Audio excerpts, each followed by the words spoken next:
Ya, eto amin'ny standin'ny projet Kobaby zany a atao amin'ny firma da 2023 aty Andratapenaka dia nisy zavatra nahavariana za moa efa mipetraka tany Dego tany fa be fa tsy haiko mihitsy ty hoe tsingy de maloko ty da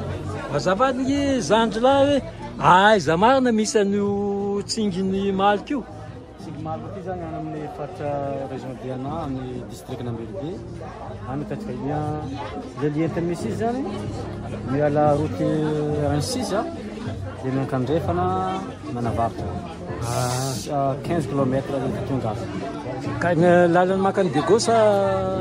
mandeha Dego zao mantsy rehefa hoe tsingy Madagasikara mazana tsingy Bemara mbola tsy nahaino an'izay ny maloko zay mbola raha vaovao io sa tsingy vaovao izy mbola sy touristique vaovao fa voviny izy io nisy nahita tamin'ny depuis 2014 vao 9 ans zay dia inona moa zany nataon'ity projet Kobaby ty aloha izy zany projet Kobaby ia c'est le partenaire namanao puise puise zegny resaka hoe fikambanana vonton'olona ifotony satria fikambanana vonton'olona ifotony ia ahitako moa zareo miaraka amin'ny conservation internationale izy io dia agence française de développement ia ka efa fovinina koa zany io projet io fovinina nisy le projet tamin'ny taona firy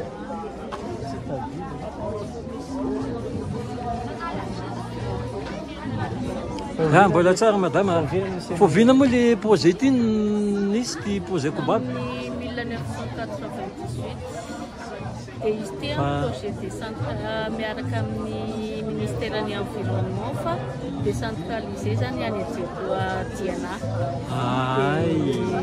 zay miara-miasa amin'ny aide protégé anankisivy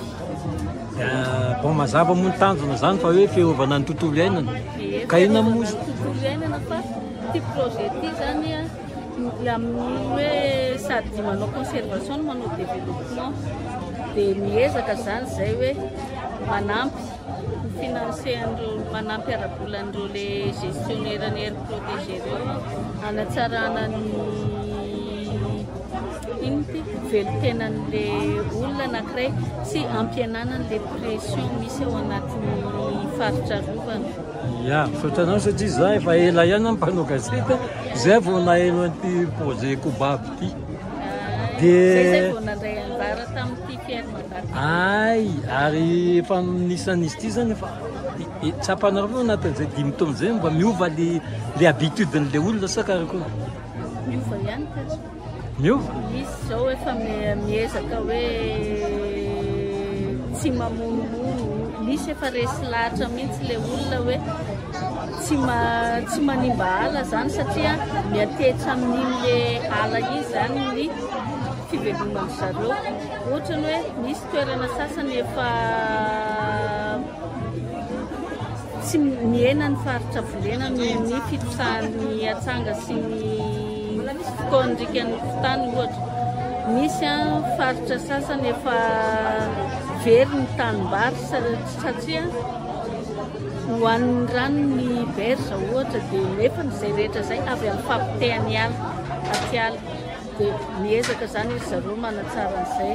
misy reo le olona reo mandray anjara tsy vitan'le gestionnaire ihany hoe ohatrany hoe Madagascar National Park na hoe ONG fanaminy ohatra zany ihany le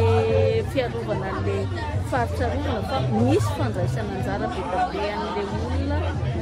ao amin'le toerana misy le komity miala misy komity maromaro zany ao anatiny ao isakan'le faritra rovana moa samy manana ny fomba fiantsony anazy. Misaotra anao izy moa le anaranao Madame Suzy madame Tapahoary Suzy za zanao Ramambazafy mpanao gazety fa ho alefako amin'ny YouTube izy ty dia hitako ihany ny adresse nareo dia ameko anao ny lien zany rehefa vita